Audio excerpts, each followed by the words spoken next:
আজকে যখন রাষ্ট্রের জনগণ ঘুরে দাঁড়াবার চেষ্টা করছে, যারা 16 বছর ফেসিবাদের পক্ষ ছিল, যারা 16টা বছর পৌত্তলিকতা প্রতিষ্ঠা করবার চেষ্টা করেছে, যারা 16টা বছর আলেমদের উপর টর্চার হবার পরে খুশি হয়েছে, তারা মনে করেছে এইভাবে চলতে গেলে তাদের ষড়যন্ত্র বাস্তবায়িত হবে না।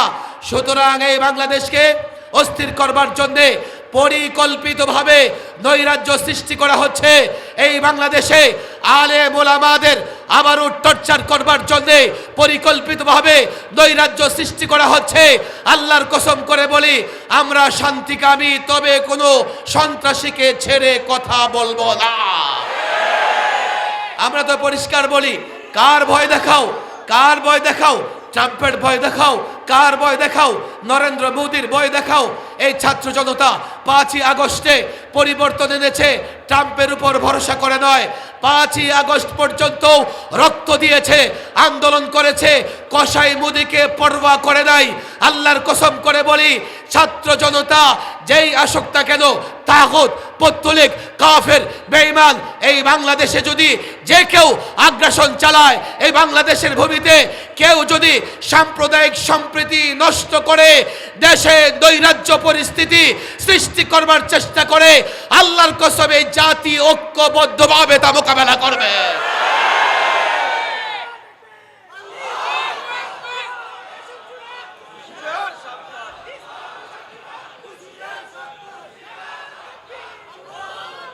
এই বার্তাই আমরা দিয়ে দিয়েছি সমস্ত ধর্মের লোকেরা একসঙ্গে বসে এই বার্তাই দেওয়া হয়েছে। রাজনৈতিক দলগুলো এক কাতারে এসে তারপরও বলতে পারো আপনারা কি করে লড়াই করবেন, আপনাদের তো বড় ছোট্ট একটা ভূখণ্ড গলা চাপা দিয়ে আপনাদের দেশটা শেষ করে ফেলবো। তারা হুমকি দিতে থাকে। কি আছে আপনাদের? বাহিনী আছে? আরে কিচ্ছু নাই। এদেশের সংখ্যাগরিষ্ঠ লোকদের ভেতরে ঈমান এবং ইসলাম আছে। তারা মুসলমান, এক একটা মুসলমানের বাচ্চা অ্যাটম বোমার চাইতে পাওয়ারফুল, শক্তিশালী। এটাকে যে কোনো দেশ মনে করো না। আল্লাহর কসম করে বলি, আমেরিকা হোক আর ভারত হোক, আল্লাহ এই যুগে এসেও সাহায্যের নজির পেশ করেছেন তালেবানদের দিয়ে, আফগানের দিয়ে। 20টা বছর আমেরিকা, নেটো ঐক্যবদ্ধভাবে বোমা বর্ষণ করেছে। তালেবান খতম, আফগান খতম, আফগানের স্বাধীনতা কামীরা খতম। আল্লাহর কসম করে বলি, কেউ খতম হয় নাই। 20টা বছর পরে স্বাধীনতা কামী আফগানি তালেবানরা যখন রুখে দাঁড়িয়েছে, আমেরিকার সলদার লুঙ্গি গামছা নিয়ে পালাবার পথ খুঁজে পায় নাই। আমরা মদিনাতুল মুনাওয়ারার অনুসরণ করব। আল্লাহর কসম করে বলি, আল্লাহর নবী মুহাম্মদ আরবি যখন মদিনাতুল মুনাওয়ারায় ইসলামী রাষ্ট্র প্রতিষ্ঠা করলেন, ইতিহাস দেখো, সিরাত দেখো, কুফফার একসঙ্গে জোট হয়ে গাজওয়াতুল আহজাব যাকে বলা হয়, হিজবুন দল, আহজাব সমস্ত দল আজকে যেমন নেটো কুফফার শক্তি ঐক্যবদ্ধ হয়ে মুসলমানদের বিরুদ্ধে লড়াই করছে। কুরাইশ, কাফের, মুশরিক, ইহুদি, নাসারা, মদিনার ভেতরে মুনাফিকরা ঐক্যবদ্ধভাবে মদিনা আক্রমণ করেছিল। আল্লাহর নবী সাহাবাদের পরামর্শ নিয়ে খন্দক খনন করে লড়াইয়ের প্রস্তুতি নিয়েছিলেন। জানো, সাহাবাদের পেটে পাথর, সোজা হয়ে দাঁড়াতে পারে না। আল্লাহর নবীর পেটে পাথর, এই অবস্থায় অস্ত্র নেই, তারা মদিনাকে হেফাজত করেছেন, গর্ত খনন করেছেন, মদিনাকে হেফাজত করেছেন। কেন? মদিনা আক্রান্ত হলে ইসলাম আক্রান্ত হবে, মদিনা আক্রান্ত হলে পয়গম্বর আক্রান্ত হবে, মদিনা আক্রান্ত হলে সাহাবিয়ারা আক্রান্ত হবে, মা আক্রান্ত হবে, বোন আক্রান্ত হবে, মদিনা আক্রান্ত হলে ইসলাম আক্রান্ত হবে। এই দুর্বল বাহিনী মদিনা হেফাজত করবার জন্যে আল্লাহর নবীর নেতৃত্বে জিহাদ করেছেন, লড়াই করেছেন। কাফের 27 দিন মদিনা অবরোধ করেছে। আল্লাহর সাহায্যে মুসলমানদের বিজয় হয়েছে। আল্লাহর সাহায্য আসবেই। দুর্বল হতে পারে বাংলাদেশ, যদি আগ্রাসন চালানো হয়, আঘাত করানো হয়। আল্লাহর কসম করে বলি, মদিনাকে হেফাজত যারা করেছেন, তাদের চেতনা, তাদের বিশ্বাস, তাদের অনুকরণ করে বাংলাদেশের মুসলমানেরা ঐক্যবদ্ধ হয়ে তাগুতি শক্তির মোকাবেলা করবে। ভয় নেই, যদি ঐক্যবদ্ধ থাকো, ভয় নেই, ঐক্যবদ্ধ থাকো। আল্লাহ তাবারক ওয়া তাআলা 1500 বছর আগে গজওয়ায়ে আহজাবে আমাদের মুসলমান ভাই বোনদেরকে রক্ষা করবার জন্য সহযোগিতা করেছেন। ১,৫০০ বছর পরে আফগান সহযোগিতা করেছেন। এখনো যদি অবিচল থাকি, অটল থাকি, কাফের আমাদের কিছুই করতে পারবে না।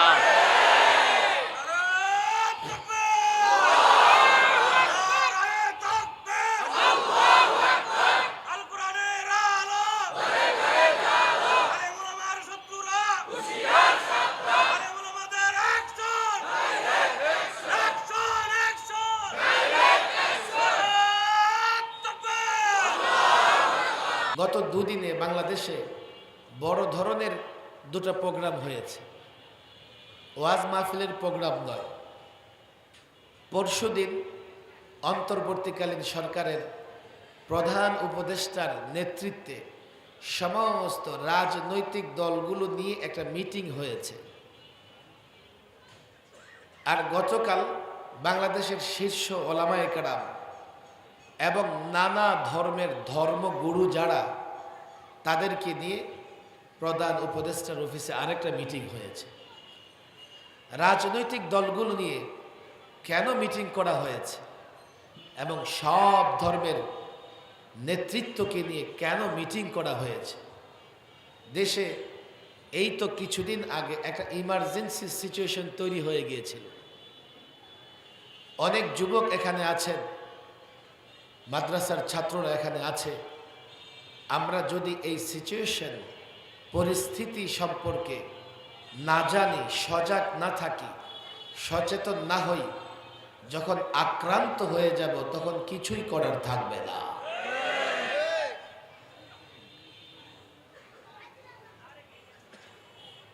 হঠাৎ করে একটা হিন্দুত্ববাদীদের সংগঠন, নাম কি?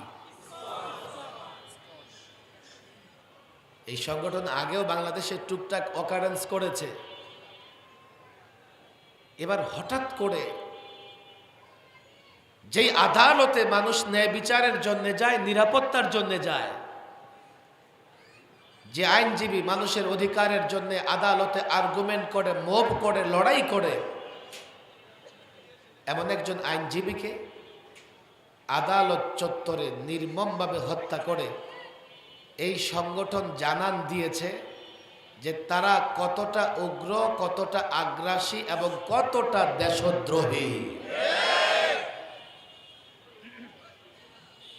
তারা বাংলাদেশের মানুষের উপরে এক ধরনের প্রভাব সৃষ্টি করতে চাইছে। কেন? হঠাৎ করে এই সংগঠন, উগ্রবাদী সংগঠন, সন্ত্রাসী গোষ্ঠী,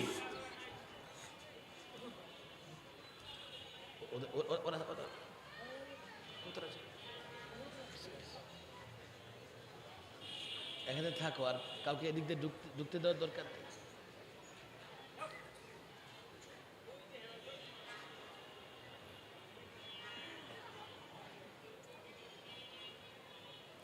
এবং একটা ভয়াবহ অভিযোগ বাংলাদেশের বিরুদ্ধে তারা আনতেছে। কি? এদেশে সংখ্যালঘু নির্যাতিত হচ্ছে। সংখ্যালঘু নাকি নির্যাতিত হচ্ছে। গত পরশুদিন বাংলাদেশের সব রাজনৈতিক দল তারা এই মিথ্যা অভিযোগের বিরুদ্ধে দাঁড়িয়েছে এবং দেশের পক্ষে ঐক্যবদ্ধভাবে দেশের পক্ষে লড়াই করবে বলে ওয়াদাবদ্ধ হয়েছে। আর গতকাল সব ধর্মের লোকেরা একটা কথাই বলতেছে যে কোথায়? বাংলাদেশে তো সংখ্যালঘু নির্যাতন হচ্ছে না। হিন্দু, বৌদ্ধ, খ্রিস্টান, গারো, চাকমা সব ধর্মের নেতৃত্বরা এসে বলতেছে যে আমরা ভালো আছি। আপনারাও দেখতেছেন সব ধর্মের লোকেরা ভালো আছে। কিন্তু ভারতের মিডিয়া প্রচার করতেছে বাংলাদেশে নাকি সংখ্যালঘু নির্যাতিত হচ্ছে। আর এদেশ থেকে ইসকন উস্কানি দিচ্ছে এবং কসাই মোদিকে তারা আমন্ত্রণ জানাচ্ছে, আসেন বাংলাদেশে আগ্রাসন চালান, বাংলাদেশের স্বাধীনতা ধ্বংস করে দেন। কত বড় ভয়াবহ দেশ এবং ইসলামের বিরুদ্ধে তারা ষড়যন্ত্র করতেছে। কথা অনেক, ব্যথার জায়গাও অনেক। সময় হাতে কম। কেন এই জঙ্গি সংগঠন হঠাৎ করে দেশ এবং ইসলামের বিরুদ্ধে অবস্থান নিয়েছে? গত 16 বৎসর তাদেরকে দুধ কলা খাইয়ে পোষা হয়েছে। দুধ কলা খেয়ে ঘাড় এত মোটা হয়েছে, এখন হুঙ্কার ছাড়তেছে যে মুসলমানদের ঘাড় ভেঙে ফেলবে। ওরা ইসলাম মুসলমানদের ঘাড় ভাঙার জন্য হুমকি দিতেছে।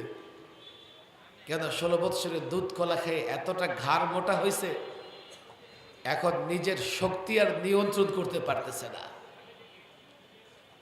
গত 16টা বৎসর তারা ভালো ছিল। কেন? তারা ফেসিবাদের সঙ্গে ছিল, জালেমের সঙ্গে ছিল। গত 16টা বৎসর তারা খুব হাসি খুশি ছিল। কেন? গত 16টা বৎসর আলেমদের উপরে টর্চার হয়েছে, অত্যাচার হয়েছে। নদীর ওপারেই লালবাগ জামিয়া, ইতিহাস আপনারা জানেন। 16 বৎসরে আলেমদের উপর এতটা টর্চার হয়েছে, এতটা জুলুম হয়েছে, কোন কাফের রাষ্ট্রেও আলেমদের উপর এতটা জুলুম হয় না। আল্লামা মুফতি আমিন রহিমাহুল্লাহ, এই তো মাওলানা শামসুল হক ফরিদপুর রহিমাহুল্লাহর শাগরিদ, মুজাহিদে মিল্লাত, সিপাহ সালার একজন সাহসী নেতৃত্ব। জীবনের শেষ মুহূর্ত পর্যন্ত বাতিলের সঙ্গে আপোষ তো দূরের কথা, বাতিলের চেহারা পর্যন্ত দেখতেন না। আল্লামা শামসুল হক ফরিদপুর রহিমাহুল্লাহ এমন ছিলেন। আল্লামা মুফতি আমিন রহিমাহুল্লাহ সহ আমরা আমাদের ওস্তাদ বুজুর্গদের মুখে শুনেছি, এক ব্যক্তি তখনকার এক স্বৈর শাসকের সঙ্গে এক মজলিসে বসে হাসি খুশি তামাশা করেছে। সদর সাহেব বললেন, ওই যাতে কোনোদিন আমার চেহারা না দেখতে পারে, আমি কোনোদিন তার চেহারা দেখতে চাই না। ওই মৌলবী কোনোদিন সদর সাহেবের কাছে আসতে পারে নাই। ইন্তেকালের পূর্বে সদর সাহেবের সঙ্গে সাক্ষাৎ করতে গিয়েছিল, ভয়ে রুমে ঢুকে নাই, কিন্তু জানালা খুলে দেন, হুজুরকে একটু দেখি। আইয়ুব খান ফিল্ড মার্শাল, পাকিস্তানের প্রেসিডেন্ট, যার ভয়ে এতটা রাগী এবং এতটা কড়া শাসক ছিল, যার ভয়ে মাটি পর্যন্ত থরথর করে কাঁপত, সেই আইয়ুব খানের মুখের উপরে আল্লামা শামসুল হক ফরিদপুরি প্রতিবাদ করেছেন। আলেমদের ডেকে আইয়ুব খান বলতেছে, मैंने इस्लाम के लिए ये किया, वो किया, ये किया, वो किया। सदर साहब हुजूर दाराए बोले, तुमने इस्लाम के लिए कुछ नहीं किया। मुखेर উপরে আইয়ুব খানের চেহারা লাল হয়ে গেছে। দেখো তো মৌলবী क्या कहते हैं। এক এক করে 17টা কারণ বর্ণনা করলেন আল্লামা শামসুল হক ফরিদপুরি। ইন্তেকাল পর্যন্ত বাতিলের সঙ্গে তো বসেনি নাই। যে দরবারি আলেম বাতিলের সঙ্গে চলাফেরা করেছে, তার চেহারা পর্যন্ত সদর সাহেব দেখতেন না। এবং শেষে উনি একটা কিতাব লিখে গেলেন, অসৎ আলেম অসৎ পীর। ওলামায়ে সু আমরা যাদেরকে বলি, সময়ে সময়ে এমন হয়েছে, কেউ আকবরের দরবারে বিক্রি হয়েছে, কেউ আবার ফেসিবাদের দরবারেও বিক্রি হয়ে গেছে। আল্লামা মুফতি আমিন রহিমাহুল্লাহ শামসুল হক ফরিদপুর রহিমাহুল্লাহকে অনুসরণ করেছেন। জীবনের শেষ 21টি মাস তিনি গৃহবন্দী ছিলেন। এই ছেলেগুলো সামনে আসে কেন? ডাকায় ডাকায় এনে ই করে দেন, ওরা যদি না আসে লাগাই দেন, এটা লাগাই দেন, ওরা বসাই দেন, বসে পড়ো। আল্লামা মুফতি আমিন রহিমাহুল্লাহ জীবনের শেষ 21টি মাস গৃহবন্দী ছিলেন। আমরা দেখেছি গৃহবন্দী অবস্থায় হুজুর কতটা কষ্ট পেয়েছেন। তিলে তিলে গৃহবন্দী করে তাকে মৃত্যুর দিকে ঠেলে দেওয়া হয়েছে। শাপলা চত্বর, নবী প্রেমিকরা শাপলা চত্বরে জমায়েত হয়েছে নাস্তিকদের বিচারের জন্য। কেন? শাহবাগকে কেন্দ্র করে একদল নাস্তিক আল্লাহর নবীকে নিয়ে কটূক্তি করতেছে, অহরহ কটূক্তি করতেছে। এই সংবাদ যখন নবী প্রেমিকদের কাছে পৌঁছে গেছে, তারা বসে থাকতে পারে নাই। তারা শাপলা চত্বরে জমায়েত হয়েছে। নবীর দুশমনেরা মাস শাহবাগে ছিল, তাদেরকে বিরিয়ানি খাওয়ানো হয়েছে। আর নবী প্রেমিকরা শাপলা চত্বরে একটা রাত অবস্থান করবে, থাকতে পারে নাই। লাইট অফ করে, ক্যামেরা বন্ধ করে, মিডিয়া ব্যান্ড করে 2.5 লক্ষ বুলেট নিক্ষেপ করে নবী প্রেমিকদের বুক ঝাঁঝরা করে দেওয়া হয়েছিল। 21 থেকে 23 2600 আলে মোলামা টুপি দাড়িওয়ালা যুবকদের উপরে 2 থেকে 3 বৎসর হাই সিকিউরিটি জেলে, ফাঁসির সেলে 24 ঘন্টা আলেমদের আটকে রেখে নির্যাতন করা হয়েছিল। তারা এগুলো দেখেছে। ওই পৌত্তলিক হিন্দুত্ববাদী ইসকন এগুলো দেখে ভালোই তো, যে কাজ আমরা করতাম সে কাজ করে দিচ্ছে নামদারি মুসলমান সরকার।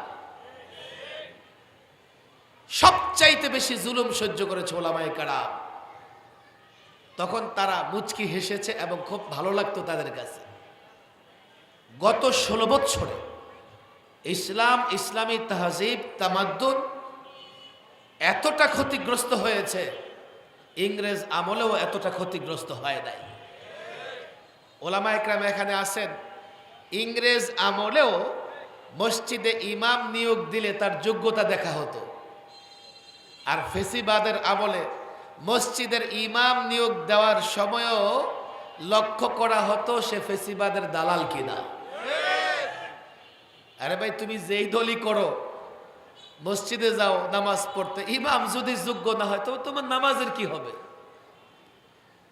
মসজিদে ইমাম নিয়োগ দেবে, তখনও দেখা হয়েছে ওই দলের আনুগত্য করে কিনা। এক একটা মাদ্রাসা তাবেদার দালালদের হাতে ছেড়ে দিয়েছে। এমন দালাল এবং তাবেদারদের হাতে মাদ্রাসা ছাড়া হয়েছে, বড় মাদ্রাসা, দাওরায়ে হাদিস মাদ্রাসা, ঐতিহ্যবাহী মাদ্রাসা, লালবাগ মাদ্রাসার মতো এমন দালালের হাতে ছেড়ে দেওয়া হয়েছিল, যার ওই মাদ্রাসার ইবতেদায়ে আউয়ালের ছাত্র হওয়ার যোগ্যতা নাই। কেন? এই চক্রান্তগুলো সফলভাবে কেন করা হয়েছে? যাতে মাদ্রাসা থেকে আলেম তৈরি হতে না পারে। অনেক কথা, সময় হাতে কম। ইসলামকে ধ্বংস করার আগে তাদের মূল টার্গেট ছিল ইসলামী শিক্ষা ব্যবস্থাকে ধ্বংস করবে। 2011-তে বাংলাদেশের সংবিধান সংশোধন করা হলো। সংবিধান সংশোধনের দায়িত্ব কাকে দেওয়া হয়েছে? একজন মালউন, একজন বাবুকে। কথা ঠিক না বেঠিক? আমি জানি না এই প্রজন্মের এই যুবকরা জানে কিনা।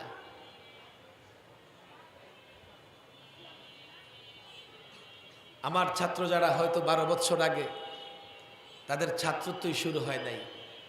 হিটলার 60 লক্ষ ইহুদি হত্যা করে কিছু ইহুদি রেখে দিয়েছিলেন। কেন? যাতে পরবর্তী প্রজন্ম আমাকে ঘৃণা না করে, আমি কেন ইহুদি হত্যা করলাম। কিছু ইহুদি রেখে যাচ্ছি যাতে তারা বুঝে আমি কেন ইহুদি হত্যা করেছি, কেন ইহুদি হত্যা করেছি। এদেশে একটা সেকুলার সংগঠন আছে, 71 থেকে 74, 75 তাদের ভূমিকা কি ছিল জাতি সেটা জানতো না। একজনকে রেখে দিয়ে এই প্রজন্মকে জানিয়ে দিয়েছে ওই পরিবারটা কেমন ছিল। মুসলমান রাষ্ট্রের সংবিধান সংস্কার করবা, এখানে দায়িত্ব দিয়েছে এক দাদা বাবুকে। বড় ধরনের তিনটা পরিবর্তন করেছে সংবিধানে। 32 বছর এই সংবিধানে বিসমিল্লাহির রহমানির রহিম ছিল। 32 বছর সংবিধানের মূলনীতিতে আল্লাহর উপর আস্থা বিশ্বাসের কথা ছিল। 32 বছর এই সংবিধানে সেকুলারিজম ছিল না। সেকুলারিজম এনেছে, আল্লাহর উপর আস্থা বিশ্বাস তুলে দিয়েছে। আবার বলে নাকি তাহাজ্জুদ পড়ে। তো যার আল্লাহর উপর আস্থা বিশ্বাস নাই, তার তাহাজ্জুদ পড়লে কি হবে? সেকুলারিজম এনে আবার সেকুলারিজমের ব্যাখ্যা শোনায় জাতিকে। পার্লামেন্টে জাতির সামনে ব্যাখ্যা তুলে ধরেছে তারা। কি সেকুলারিজম? ধর্ম নিরপেক্ষতাবাদ হলো আমার ধর্ম আমি, আপনার ধর্ম আপনি পালন করবেন, লাকুম দীনুকুম ওয়ালিয়া দিন, বুখারী শরীফের হাদিস। আমার মাদ্রাসার মক্তবের বাচ্চাটাও জানে এটা কোন সূরার আয়াত। কথা ঠিক না বেঠিক? এই ছোট্ট ছোট্ট সূরা জানো না তো তাহাজ্জুদ কি দিয়া পড়ো?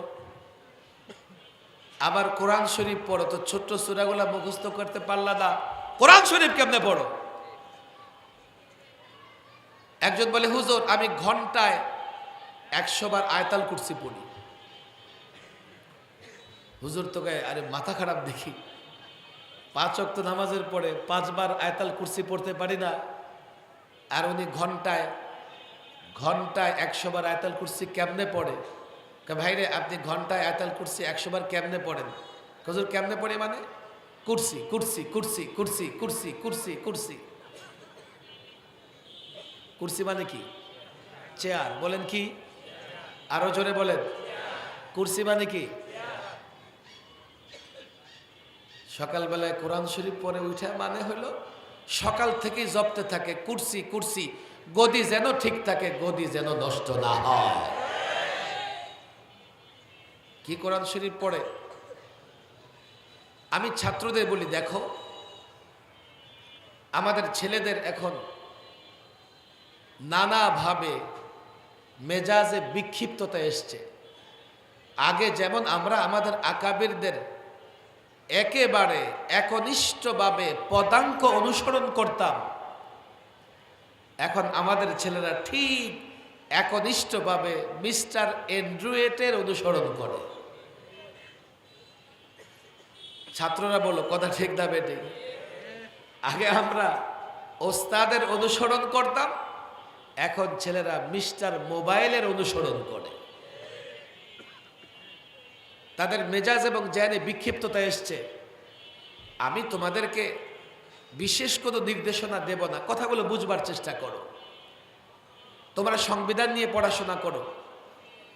আমি সংবিধান সংস্কার যারা করতেছেন তাদের সঙ্গে কাজ করতেছি, প্রস্তাবনাও দিয়েছি। আমি যখন মাঠে সংবিধান নিয়ে কথা বলতেছি, তা আমাকে একজন আলেম বললেন, হুজুর সংস্কার না করলে আপনি তো রাষ্ট্রের মৌলিক কোনো পরিবর্তন আনতে পারবেন না। আমার ছেলেরা সংবিধান নিয়ে পড়ে না, তোমাদের পড়া উচিত। সাধারণ মানুষেরও সংবিধান সম্পর্কে সচেতন থাকা উচিত। আমার দিকে খেয়াল করেন, একটু বুঝবার চেষ্টা করেন। সেকুলারিজম নিয়ে আসছে, এটার ভুল ব্যাখ্যা দাঁড় করাইছে। আমি যদি এখন সেকুলারিজমের ব্যাখ্যা করতে যাই, আপনারা আবার শুনতে চাইবেন না, বলবেন এটা আবার হুজুর কোন প্রাণীর নাম? দরকার কি সেকুলারিজম? আমাদের দরকার আছে। খেয়াল করে শুনলে কেন দরকার আছে বুঝবেন। এই যে ঢাকার বনানীতে একটা এভিনিউ আছে, কামাল আতাতুর্ক এভিনিউ। যারা জানেন ঠিক বলেন, আছে না নাই? আচ্ছা, আমি এবার জেল থেকে বের হয়ে সরকারি মেহমানখানা থেকে বের হয়ে গেলাম ইয়াতে চিটাগংয়ে। টানেলের রোডে ঢুকতেই দেখি রোডের নাম লাগানো আছে কামাল আতাতুর্ক রোড। আচ্ছা, কামাল আতাতুর্ক নামের কোন ব্যক্তি বাংলাদেশের মুক্তিযুদ্ধে শহীদ হয়েছে? শিক্ষিত জনতা আপনারা বলেন, কামাল আতাতুর্ক তুরস্কের এই ব্যক্তির বাংলাদেশে কোনো অবদান আছে? তার নামে এদেশের রোডের নামকরণ, এভিনিউর নামকরণ কেন হয় জানেন? কামাল আতাতুর্ক ওই ব্যক্তি যে তুরস্কে সেকুলারিজম প্রতিষ্ঠা করেছিল। তুরস্ক ওই রাষ্ট্র, যেই রাষ্ট্র থেকে সর্বশেষ খেলাফত ব্যবস্থা বিলুপ্ত হয়।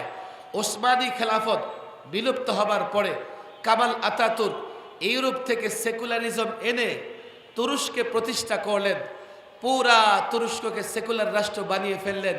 ফলে হয়েছে কি জানেন, সেকুলার মানে ধর্মহীনতা, অর্থাৎ রাষ্ট্র কোনো ধর্মের প্যাট্রোনাইজ করবে না, রাষ্ট্র কোনো ধর্মের পৃষ্ঠপোষকতা করবে না, রাষ্ট্রের কোথাও ধর্মের চিহ্ন থাকবে না। একটা মসজিদকে সে মিউজিয়াম বানিয়ে ফেললো। দাড়ি নিষেধ, হিজাব নিষেধ, এমনকি তুরস্কের বর্ণমালা অক্ষরগুলোর মিল ছিল আরবি অক্ষরের সাথে। সে বর্ণমালা পরিবর্তন করে এমন অক্ষর নিয়ে আসলো, এমন বর্ণ নিয়ে আসলো যা মিলে যায় ইংরেজি বর্ণের সঙ্গে। মুসলমানেরা তুরস্কের গর্তের ভেতরে লুকায় লুকায়া মুসলমান বাচ্চারা কোরআন শরীফ শিখত। কামাল আতাতুর্ক এই তুরস্ককে ইসলামহীন করেছিল, ইসলাম ধ্বংস করেছিল, সেকুলার প্রতিষ্ঠা করে, সেকুলারিজম প্রতিষ্ঠা করে। যারা কামাল আতাতুর্ককে বাংলাদেশে নিয়ে এসছে তার নামে রোড গার্ড বানিয়েছে, তাদের টার্গেট কামাল আতাতুর্ক না, তারাও সেকুলারিজম প্রতিষ্ঠা করে বাংলাদেশকে ইসলামহীন করতে চায়। বলে হুজুর শুনলাম তুরস্কের ইতিহাস, বাংলাদেশের সমস্যা কি? 11তে সেকুলারিজম এসছে, পরিবর্তন তো হয়েছে 24-এ, বাংলাদেশের সমস্যা কি? সমস্যা কি? 11তে সংবিধান সংশোধন করে সেকুলারিজম নিয়ে আসছে, ভারতেই 12 সালেই আঘাত করা হয়েছে শিক্ষা ব্যবস্থার উপরে। ভারতে যে পাঠ্যক্রম, ভারতে যে সিলেবাস তৈরি করা হয়েছে, এই সিলেবাস থেকে মুসলমান লেখকদের জাগরণী লেখা বাদ, এই সিলেবাস থেকে নবীদের জীবনীবাদ, সাহাবীদের জীবনীবাদ। তারা জানে যে ইসলামের মূলোৎপাটন করতে হলে আগে শিক্ষা ব্যবস্থাকে ধ্বংস করতে হবে, ইসলাম ধ্বংস করতে হলে আগে মুসলমান সন্তানদেরকে ইসলাম থেকে দূরে সরাতে হবে। তারা কি করলো? এই পাঠ্যক্রম পাঠ্যসূচিকে পরিবর্তন করে নাস্তিক বানাবার জন্যে, সেকুলারিস্ট বানাবার জন্যে ষড়যন্ত্র করেছে। একদিকে ইসলামকে মুছে দিয়েছে, আরেকদিকে পৌত্তলিকতা, এমনকি ইসলাম ধর্মের বইয়ের মলাটেও দুর্গার ছবি তারা চেপে ফেলেছে। ডারউইনিজম দিয়ে এসছে, ডারউইনিজম এনে স্কুল কলেজ ইউনিভার্সিটির 2 কোটি শিক্ষার্থীকে বানরের বাচ্চা বানানোর ষড়যন্ত্র করেছে। ট্রান্সজেন্ডার এনে সমকামিতাকে প্রমোট করেছে। মূর্তি ভাস্কর্যের নামে মূর্তি স্থাপন করে বাংলাদেশের পরিচয় তারা বদলে দিতে চেয়েছিল। এটা হয়েছে কেন সম্ভব? সংবিধান বলে সেকুলার, সংবিধান আমাকে বলে যে রাষ্ট্র সেকুলারিজম প্রতিষ্ঠা হবে রাষ্ট্রে। আমি জানি না আপনারা এই কথাটা শুনেছেন কিনা। 11-র আগে 32 বছর আমরা একটা কথা শুনতাম, কি যে 72-এর সংবিধান নিয়ে আসো, 72-এর সংবিধান নিয়ে আসো। 72-এর সংবিধানে এমন কি আছে যে 72-এর সংবিধান নিয়ে আসতে হবে? আসলে 71-এ যখন এই দেশটা স্বাধীন হয়েছে, 72-এ যে সংবিধান প্রণয়ন করা হয়েছে, সেই সংবিধানে সেকুলারিজম, ধর্ম নিরপেক্ষতা এনে ইসলাম এবং মুসলমানকে জবাই করার ষড়যন্ত্র হয়েছিল। এই জন্য তারা বারবার 72-এর সংবিধানের কথা বলতো। আর কি বলতো? এই ধর্ম নিরপেক্ষতা, এটা মুক্তিযুদ্ধের চেতনা। আমরা এমন বাংলাদেশ চেয়েছিলাম, ইসলাম দেখলেই তাদের বড় অভিমান, আমরা এমন বাংলাদেশ চেয়েছিলাম। আর যদি পৌত্তলিকতা দেখে তারা বড় খুশি হয়, আর যদি পূজা দেখে তারা বড় খুশি হয়। পূজা দেখলেই বলে কয় ধর্ম যার যার, উৎসব সবার। আবার যখন কুরবানি আসে তখন কিন্তু এ কথা বলে না। ধর্ম যার যার, রাষ্ট্র সবার। কথা ঠিক না বেঠিক? ধর্ম যার যার, উৎসব তার। ধর্ম যার, বলেন ধর্ম যার, হ্যাঁ ধর্ম যার যার, রাষ্ট্র বলেন ধর্ম যার যার। যারা গত 16 বছরে এই স্লোগান দিয়েছে ধর্ম যার যার, উৎসব সবার, আমি তো বলি ধর্ম যার যার, উৎসব সবার, এই স্লোগান হচ্ছে ফেসিবাদের স্লোগান। ধর্ম যার যার, উৎসব সবার, এই স্লোগান হচ্ছে মূর্তি পূজারীদের স্লোগান। ধর্ম যার যার, উৎসব সবার, এই স্লোগান হচ্ছে হিন্দুত্ববাদীদের স্লোগান। আল্লাহর কসম করে বলি, ধর্ম যার যার, উৎসব সবার এই স্লোগান হচ্ছে ভারতের তাবেদারদের স্লোগান। এই স্লোগানের সঙ্গে হিন্দুরাও বিশ্বাসী না, অথচ মুসলমান হয়ে মুনাফিক। ধর্ম যার যার, উৎসব সবার, তারা উৎসবে মূর্তি পূজা করে। এখন আমি কি সেই উৎসবে গিয়ে মূর্তি পূজা করব? তারা আমার উৎসবে, আমার ঈদে তারা এই কথা বলে না, অথচ তাদের পূজায়, তাদের উৎসবে এই কথা বলে। এই মুনাফিকের দলেরা, মুনাফিক, তারা মুসলমানদের ঈমান ধ্বংস করার ষড়যন্ত্র করেছে। ৭২-এর চেতনা কোত্থেকে পেয়েছো তোমরা? ৭১-এর চেতনা কি ছিল? প্রথমে বুঝো, এই ভূখণ্ড পেয়েছি আমরা ইসলামের জন্য। যদি ছাত্র জনতা তোমরা এই কথা না বুঝো, তো তুমি বাড়ির মালিক হয়েও ভাড়াটিয়া হয়ে বসবাস করতে হবে। আর যদি এ কথা বুঝো, বাড়ির মালিক হয়ে বসবাস করবা, যারা তোমার বিরুদ্ধে যাবে তারা হয়তো ভাড়াটিয়া হয়ে থাকবে, না হলে এই ইসলামের ভূখণ্ড ত্যাগ করে কোনো হিন্দুত্ববাদীদের ভূখণ্ডে চলে যাবে। কিন্তু লম্বা ইতিহাস, আমি আলেমদের বলি ৪৭-এর ইতিহাস আলোচনা করেন। যদি ৪৭ না হতো ৭১ হতো না।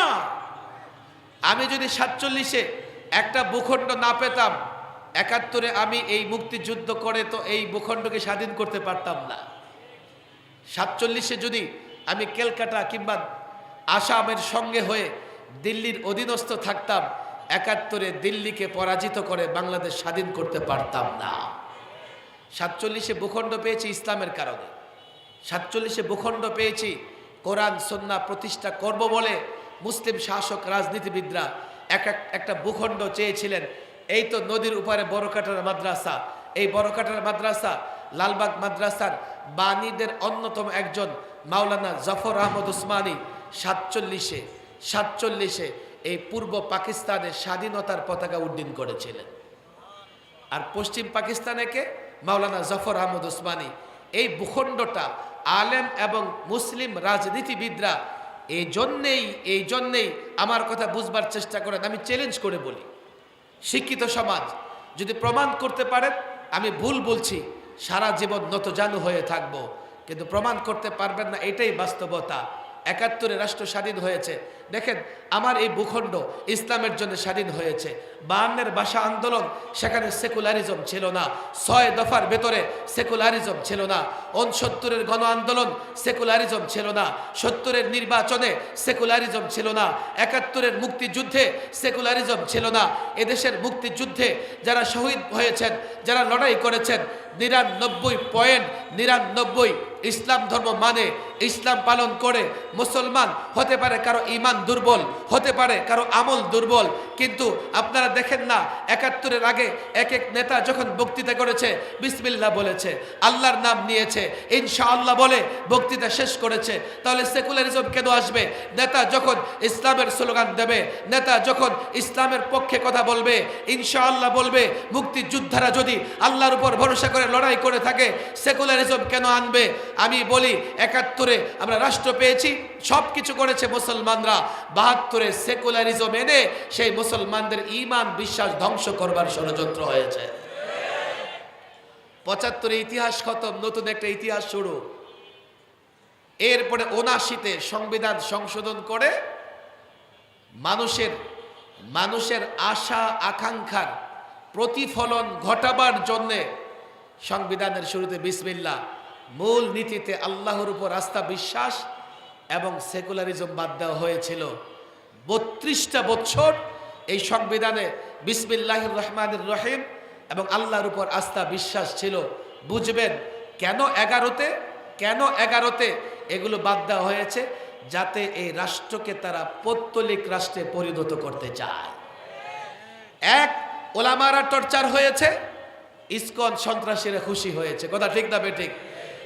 11তে সংবিধান সংশোধন করে ইসলাম ধ্বংস করবার চেষ্টা করা হয়েছে, তারা খুশি হয়েছিল।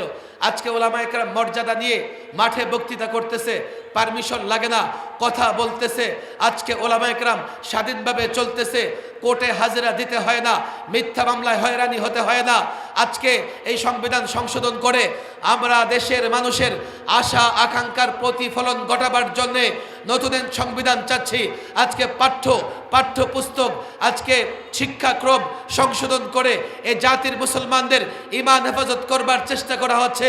আজকে যখন রাষ্ট্রের জনগণ ঘুরে দাঁড়াবার চেষ্টা করছে, যারা 16 বছর ফেসিবাদের পক্ষ ছিল, যারা 16টা বছর পৌত্তলিকতা প্রতিষ্ঠা করবার চেষ্টা করেছে, যারা 16টা বছর আলেমদের উপর টর্চার হবার পরে খুশি হয়েছে, তারা মনে করেছে এইভাবে চলতে গেলে তাদের ষড়যন্ত্র বাস্তবায়িত হবে না।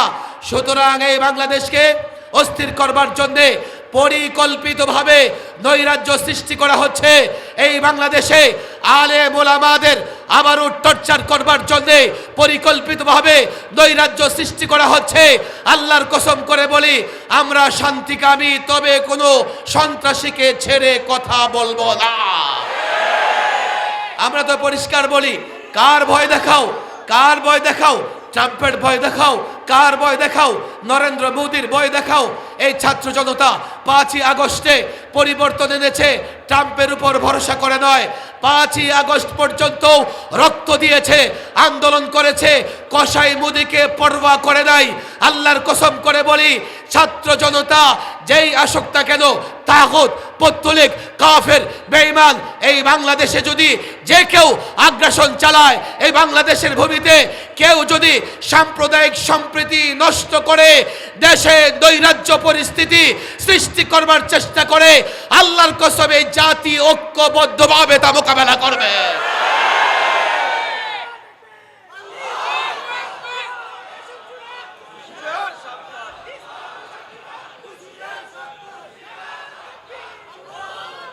এই বার্তাই আমরা দিয়ে দিয়েছি সমস্ত ধর্মের লোকেরা একসঙ্গে বসে এই বার্তাই দেওয়া হয়েছে। রাজনৈতিক দলগুলো এক কাতারে এসে তারপরও বলতে পারো আপনারা কি করে লড়াই করবেন, আপনাদের তো বড় ছোট্ট একটা ভূখণ্ড গলা চাপা দিয়ে আপনাদের দেশটা শেষ করে ফেলবো। তারা হুমকি দিতে থাকে। কি আছে আপনাদের? বাহিনী আছে? আরে কিচ্ছু নাই। এদেশের সংখ্যাগরিষ্ঠ লোকদের ভেতরে ঈমান এবং ইসলাম আছে। তারা মুসলমান, এক একটা মুসলমানের বাচ্চা অ্যাটম বোমার চাইতে পাওয়ারফুল, শক্তিশালী। এটাকে যে কোনো দেশ মনে করো না। আল্লাহর কসম করে বলি, আমেরিকা হোক আর ভারত হোক, আল্লাহ এই যুগে এসেও সাহায্যের নজির পেশ করেছেন তালেবানদের দিয়ে, আফগানের দিয়ে। 20টা বছর আমেরিকা, নেটো ঐক্যবদ্ধভাবে বোমা বর্ষণ করেছে। তালেবান খতম, আফগান খতম, আফগানের স্বাধীনতা কামীরা খতম। আল্লাহর কসম করে বলি, কেউ খতম হয় নাই। 20টা বছর পরে স্বাধীনতা কামী আফগানি তালেবানরা যখন রুখে দাঁড়িয়েছে, আমেরিকার সলদার লুঙ্গি গামছা নিয়ে পালাবার পথ খুঁজে পায় নাই। আমরা মদিনাতুল মুনাওয়ারার অনুসরণ করব। আল্লাহর কসম করে বলি, আল্লাহর নবী মুহাম্মদ আরবি যখন মদিনাতুল মুনাওয়ারায় ইসলামী রাষ্ট্র প্রতিষ্ঠা করলেন, ইতিহাস দেখো, সিরাত দেখো, কুফফার একসঙ্গে জোট হয়ে গাজওয়াতুল আহজাব যাকে বলা হয়, হিজবুন দল, আহজাব সমস্ত দল আজকে যেমন নেটো কুফফার শক্তি ঐক্যবদ্ধ হয়ে মুসলমানদের বিরুদ্ধে লড়াই করছে। কুরাইশ, কাফের, মুশরিক, ইহুদি, নাসারা, মদিনার ভেতরে মুনাফিকরা ঐক্যবদ্ধভাবে মদিনা আক্রমণ করেছিল। আল্লাহর নবী সাহাবাদের পরামর্শ নিয়ে খন্দক খনন করে লড়াইয়ের প্রস্তুতি নিয়েছিলেন। জানো, সাহাবাদের পেটে পাথর, সোজা হয়ে দাঁড়াতে পারে না। আল্লাহর নবীর পেটে পাথর, এই অবস্থায় অস্ত্র নেই, তারা মদিনাকে হেফাজত করেছেন, গর্ত খনন করেছেন, মদিনাকে হেফাজত করেছেন। কেন? মদিনা আক্রান্ত হলে ইসলাম আক্রান্ত হবে, মদিনা আক্রান্ত হলে পয়গম্বর আক্রান্ত হবে, মদিনা আক্রান্ত হলে সাহাবিয়ারা আক্রান্ত হবে, মা আক্রান্ত হবে, বোন আক্রান্ত হবে, মদিনা আক্রান্ত হলে ইসলাম আক্রান্ত হবে। এই দুর্বল বাহিনী মদিনা হেফাজত করবার জন্য আল্লাহর নবীর নেতৃত্বে জিহাদ করেছেন, লড়াই করেছেন। কাফের 27 দিন মদিনা অবরোধ করেছে। আল্লাহর সাহায্যে মুসলমানদের বিজয় হয়েছে। আল্লাহর সাহায্য আসবেই।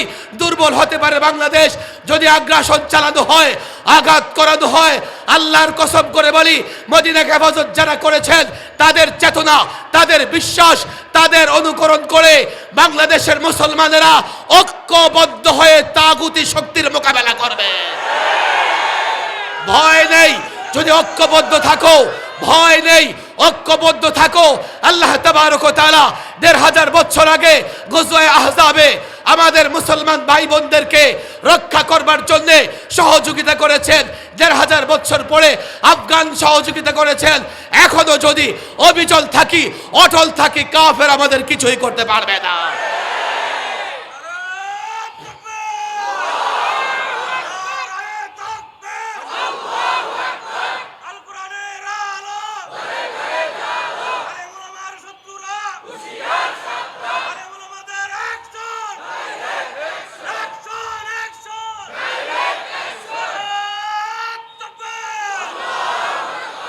আল্লামা মুফতি আমিদ রহিমুল্লাহ বলতেন, বাংলাদেশে আগ্রাসন চালাবা, বাংলাদেশ তোমাদের জন্য ক্যান্সার হবে।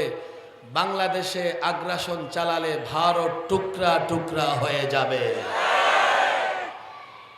সতর্ক থাকবেন, ইসকন যাতে সংখ্যালঘুদের উপর বাড়ি গড়ে, সংখ্যালঘু কোনো ব্যক্তির উপরে আক্রমণ করে দায় ভার আপনাদের উপর চাপাতে না পারে। বাংলাদেশে কোথাও সাম্প্রদায়িক দাঙ্গা নাই, এটা আমার না, তাদের ধর্মগুরুরাও একই কথা বলতেছে।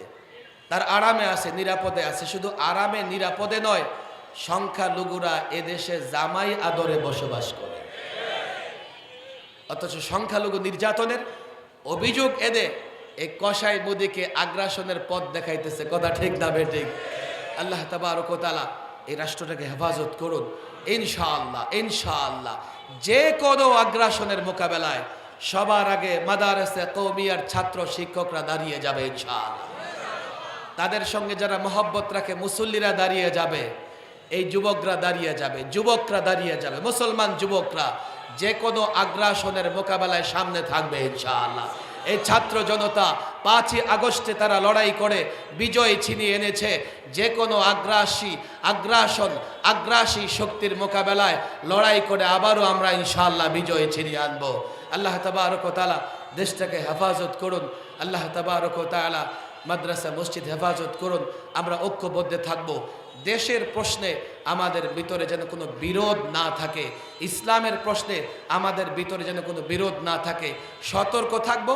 সংখ্যালঘুদেরকে 5ই আগস্টে আমরা নিরাপত্তা দিয়েছি, আবারও নিরাপত্তা দেব। তাদের উপর আক্রমণ করে কেউ যাতে মুসলমানদের উপর দায়ভার চাপাতে না পারে, সেই ষড়যন্ত্র সম্পর্কে সজাগ থাকবো। ওমা তৌফিকি ইল্লা বিল্লাহ ওমা আলাইনা ইল্লাল বালাগ।